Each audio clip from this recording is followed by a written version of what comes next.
morning. I'd like to invite up Timothy Cameron from 180 Degrees.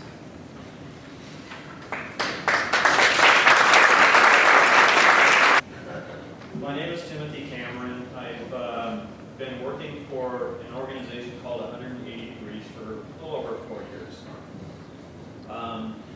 And my being an ex-convict places me in a unique position to help some of the gentlemen and women who I'm working for. I try to help men and women secure employment, sometimes housing, but most of the time they view their lives as being something that has been thrown away, and they feel like they can't get a job, that people will perceive them in such a way that they can't be a success. And the fact is that they themselves are setting that stage to believe they can't do it. And if they don't believe it, it's very often the case that others won't either. And having served 13 and a half years myself, 2 major incarcerations, several minor incarcerations, I know what that means. There's a part of me that I live with that constantly says, you're not worth anything. You'll never be worth anything. But I don't listen to that voice any more than absolutely have to. It comes up. I say, shut up. And, cast them away, kneel, flee. And, but go where the love is. And that's what the church is about. That's what we're all about. I'm not a Catholic. I'm glad you didn't make me be a Catholic to be here, because I wouldn't be here otherwise. But there's Catholics that have moved in my life in such a way as to impact me for a lifetime. And one of the things I was told while I was incarcerated, in my last major incarceration, was that it was a chief psychologist at Oak Park Heights. He said it's a foregone conclusion that Timothy will spend the rest of his life in prison. And some people proved him wrong. Some were in recovery. And when I was in recovery for 90 days, there was a woman who came and spoke to our group by the name of Mary Jo Robinson. And they said that she was from MAD, Mothers Against Drunk Driving, and I thought, well, someone must have relapsed to invite a MAD member here to speak to us, because they're going to shame and blame us and tell us that we're bad human beings and we should not have driven under the influence. I know you did, and you're one of them. And I had those beliefs, but I was the only person in the room who actually drove under the influence of alcohol and killed somebody's child. So that occurred to me, but not everyone else had those same thoughts. I was experiencing contempt prior to investigation, otherwise known as prejudice. And this Catholic woman talked about how her son was killed by an alcoholic impaired driver in St. Paul, and handled that when it came time to make her victim impact statement in court. And what she did is she approached the young man who killed her son, placed her hand underneath his chin, and asked that their eyes meet. She said, please look me in the eyes when I tell you this. And I think she knew that if he didn't see into the windows of her soul the words that she was going to say to him, might not have been received in his heart. And when their eyes touched, she said, I want you to know something. I want you to know that I love you, and I forgive you for killing my son. And that young man broke down sobbing on the spot, and she reached out, she put her arms around him and held him while he cried uncontrollably in her arms. And Mary Jo said that she's a Catholic, she's a Christian, she's in this recovery program, and both teach forgiveness, and now that life is really difficult for me. Am I going to just talk it, or am I going to walk it? Is it real, or was it just a facade to make me look good? So she came from her heart, and she chose to do the tough thing, to love this human being who took away her son, who she loved very much. And I was astounded by that story, and so was the judge. The judge in the courtroom said he'd never seen such an act of love in his courtroom in all of his years as a judge. Years before that, year and a half, 2 years before my going into recovery, there was a man who was a Catholic who came into prison to visit me. I was in prison, and I was visited by a man from Amicus. His name was Jim Benyon. And I had no family visiting. I had no resources. I didn't believe that anyone cared about me. And I had a hard time caring about myself. But here this man came in to visit, and I suspected his motives at first, but then over time I realized that he was just another human being, and he treated me well. We became friends, and that was in '88, I think, that he came to visit me, and we're still friends to this day. I've seen his marriage almost dissolve, and get resurrected, if you will. Saw his kids grow up, and so there is Catholic person number 2 in my life that has touched me forever. And the third one,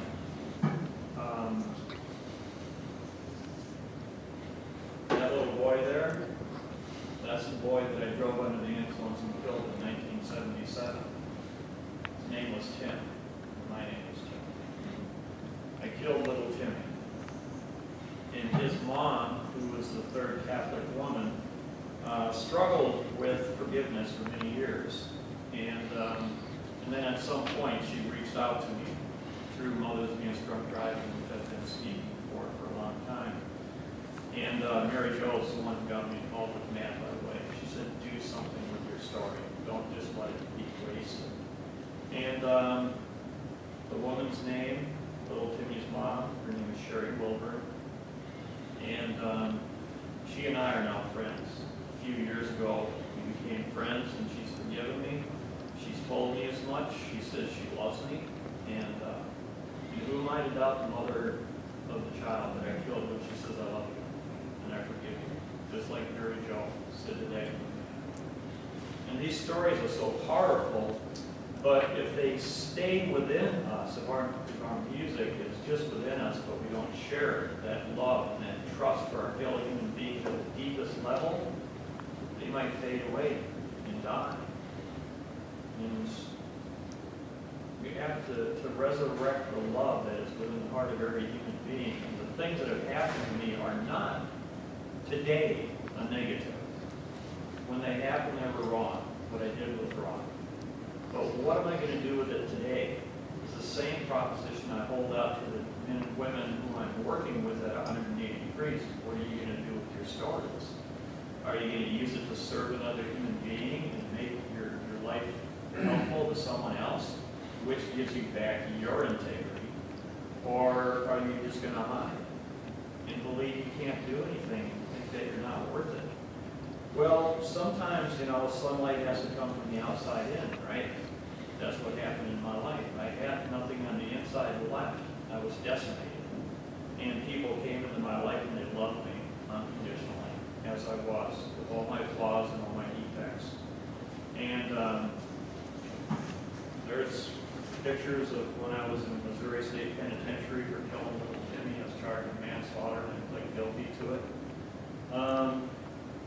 I came to a place in my life at that time where I had formed a gang. I had gotten involved with many things I'm not proud of. But then when I came to Minnesota and did some time up here robbing a store, and Jim came to visit me, and I started doing meetings on the inside. I started to have a little bit of a glimmer of human compassion again. And that ignited a part of me that I didn't know could be ignited. And it took years to overcome some of the damage that's happened in my life, one being sexually abused. And Mary Jo became my sponsor in the program, and the person who abused me wanted to make amends. And I wanted to kill him. Even though I believed in forgiveness, anytime I thought of him, I just thought of beating him down, putting up signs in the neighborhood, child molester lives here, or arrows pointing to his house, and I'll play people in and say, there he is, And so I had a lot of pain within me, but I also knew that I was supposed to forgive. And Mary Jo, I told her that he wanted to make amends, and I was just getting ready to tell her how I couldn't sit down with this guy, and she says, well, you got it. Well, what are you talking about? She says, when a fellow human being wants to get well, you gotta let him. You can't be an obstacle or a barrier to another human being getting well. You have to do it. That's your job. And I said, well, I don't know if I can. And she said, well, you have to find a way. So I got down on my knees and I prayed about it and I asked God for some help. I called all my friends and got a lot of people involved in a prayer chain for the situation. And the day came when I met him when as soon as my eyes landed upon him, Mary Jo was sitting at my side to support me.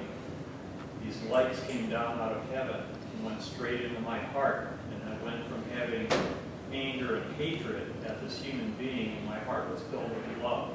And every color of the rainbow came down from that wet fire from the sky and went straight into my heart. And there is an answer to prayer, and love was the answer. My heart was filled with love, and God is love. And it came from up there. I couldn't do it for myself. Sometimes that love has to come from outside of us, but it comes to us. So what we're asking is that people bring that message of the heart to the heart. It doesn't matter if you're in prison or not. Because the prison of our minds is no less of a prison than the physical one that people are in. For me, prison was my monastery. I celebrated them. And I realized the miracles that happened while I was there. In God's economy, nothing is wasted. But we have to show up in each other's lives, and 180 degrees will ease people turning around. One of the organization's facilities that we run is called Brittany's Place. It's for a shelter for young girls who've been sex trafficked. They're 9 years old and 15 in general. And we allow them a chance to be girls again. And that's huge. It was the first place in Minnesota that started doing that. And we also have a men's residential halfway house for men that are level 3 sex offenders, where hardly any place else will allow them to go. They can't just get out. They have to go to a highly structured and accountable environment, which is what Ed 180 is at the residential halfway house. But guess who started that house? An ex-convict. He got out of the joint. He said something needs to change here. We need to reach out. We need to help people. We got to do it from this position. And so we started this halfway house. And while I heard someone say, well, you know, when someone's in a halfway house, the likelihood of their doing well is difficult to achieve. That's true. But no matter where you go, that's true. Everyone needs help. But what we're trying to do for those men is not be an obstacle. Just like Mary Jo said, I can't be an obstacle. We can't be an obstacle. If we don't want more girls to be offended against, these men need to have those obstacles removed. And not all of them have abused females. Some have abused males. Some have done other things, other types of crimes. But Sherry, the woman who has forgiven me for the kid I killed, her child, she's in Cursillo. I think that's how you pronounce it, right? She's in Cursillo, and she tells our story. She doesn't call it her story. She calls it our story. And through our dialoguing, she came to a point one day where she said, Timothy, you're one of the best things that has ever happened to me in my life. And I was astounded to hear that, because she just said the impossible. I never believed it. When I started talking to you just a little while ago, I said impossible is God's favorite word, didn't I? So many words. Maybe I didn't tell you. Well, I'm telling you now. And but when the guy said it was a foregone conclusion, I spend the rest of my life in prison, he was mistaken. God took the impossible and he made it happen. We have a number of other facilities in the state. We help juveniles out of the area. We have Su Familia, culturally specific, for Spanish-speaking persons. We have African American Family Services. We do Rule 25s, chemical health assessments. There's a lot of things that we do. We've got 25 therapists on site in St. Paul where families, men, women can come and find all types of healing. I think right now the 180 is with the assets and resources up to about $7.5 million. We're doing some good things. And all of it's getting funneled back into helping our fellow human beings heal. We're secular. I have to be very careful when I use the G word at work, you know? And I'm sure a lot of us have encountered that. But while I'm not a Catholic, I got to tell you, one time I was speaking, and I had 3 people walk out of the room. And one of them called me a flipping Catholic. I'm not going to stay in here and listen to a flipping Catholic. You know? I didn't know I was Catholic. I didn't say that, but I was kind of stunned, and I thought, well, okay, I guess I must be doing something right. And, if you don't take somebody on once in a while, you know, you're probably not living. And, but more importantly, no matter who we are, if you don't tell at least 3 people a day that you love them, you've wasted a day of your life. Because every time that love leaves you in the interest of another human being, unconditionally, you have loved yourself unconditionally as well. We might not be in a relationship of love when we're sitting alone in a cell. But if the love within me reaches out to you, I am in the love. And somebody gave me love, and now I have it to give. He loved us first, and now we love, right? So thanks. Peace.